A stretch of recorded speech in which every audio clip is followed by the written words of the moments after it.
Na eni strani skupna kmetijska politika, ki financira kmetije. Največji kos, skoraj 270 milijonov evrov vredne vreče, pogosto pristane pri peščici največjih. Na drugi strani so kohezijska sredstva za razvoj regij, podjetja in infrastrukturo. Tudi tukaj delijo visoke zneske, 379 milijonov v 5 letih. Agencija za kmetijstvo je letos kmetom izplačala 267 milijonov subvencij. Največji del predstavljajo neposredna plačila, kjer je kriterij velikost zemljišč. Sledijo še proizvodno vezana plačila, denimo za pridelavo na sonoraven način. Subvencije je prejelo dobrih 53 tisoč kmetov. Največji delež prejme do 5 tisoč evrov. Petina med 5 tisoč do 100 tisoč evrov in najvišja izplačila rezervirana za peščico največjih igralcev v kmetijstvu. Nad 100 tisoč evrov dobi manj kot pol odstotka kmetov. Subvencije so naložba v prihodnost slovenskega vinogradništva, pravijo pri Vina Koper, ki so po višini prejetih subvencij na 14. mestu.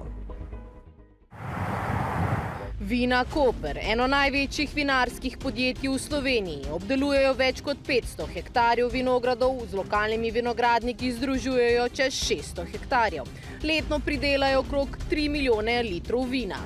Odpeljali smo se na lokacijo Tomaž v vinograd v zaledju slovenske Istre. Življenjski ciklus trte se je iz 50 let skrajšal na 30. Tukaj je tista, bi rekel, rak rana. Brez subvencij in zato rednega obnavljanja bi številni vinogradi podlegli boleznim. Trenutno na letnem nivoju obnovimo okoli 15 hektarjev vinogradov. Želimo si, da bi bilo denarja v tem smislu nekoliko več.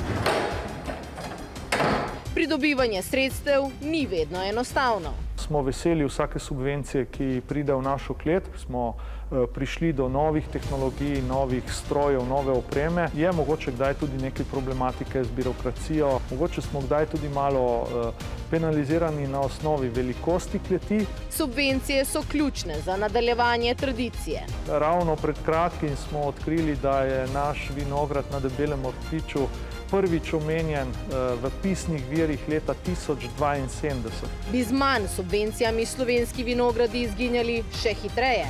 Iz tistih 21 oziroma 20 tisoč hektarjev, ki smo jih imeli po osamosvojitvi, smo prišli sedaj na 12-13 tisoč hektarjev.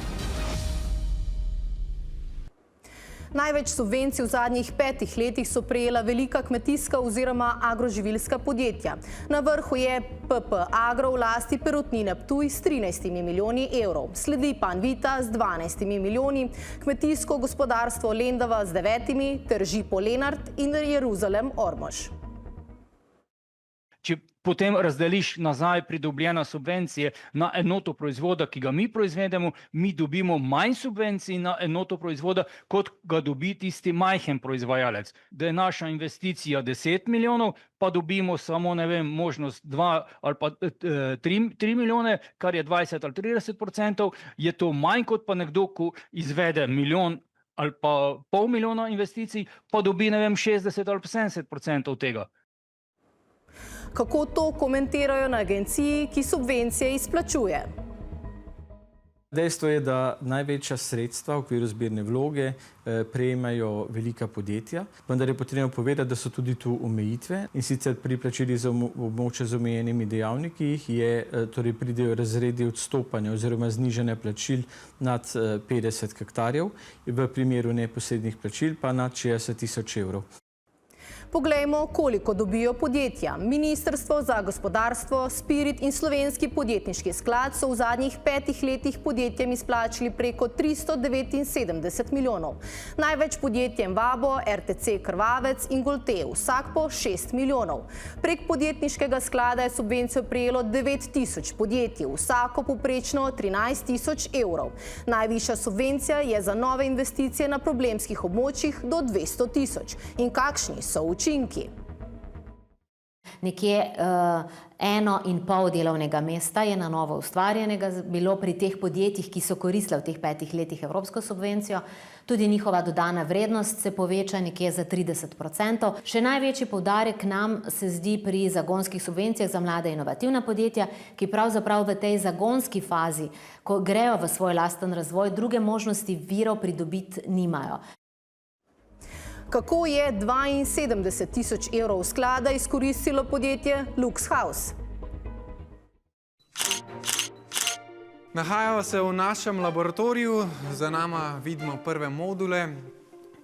To je začetek LuxHousea. To je njihova delavnica, kjer je ekipa 11 mladih inženirjev razvila prve stenske, kopalniške in tehnične module, da bi znižali stroške gradnje hiš. Je treba procese optimizirati, digitalizirati in avtomatizirati, da bojo kupci na koncu tudi lahko imeli nižje cene. Z Vidom Vidicem na čelu se lotevajo enega največjih izzivov današnjega časa – pomanjkanje stanovanj po dostopnih cenah. Trenutno je toliko drago, ker enostavno so procesi neurejeni in denar teče s strani investitorjev preko vodje del do obrtnikov. In žal pa te obrtniki niso bili časovno pa materialno optimizirani. Pilotni projekt tipske gradnje izvajajo v Borovnici, kjer bodo zgradili 16 hiš.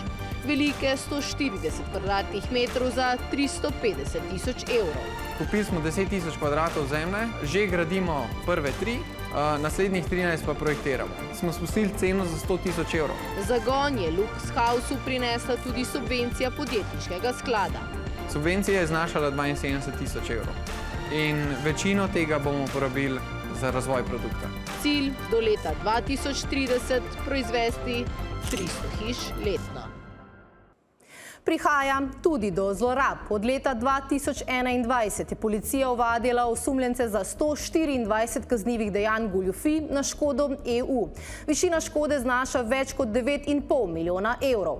Najpogosteje so ugotovili, da so denar pridobili neopravičeno, ga nenamensko porabili, prikazali lazne stroške. Spomnimo se, v Spiritu so ugotovili domnevne kršitve, razveljavili razpis, direktor Spirita Rok Capelj je odstopil. Zadevo preiskujejo kriminalisti.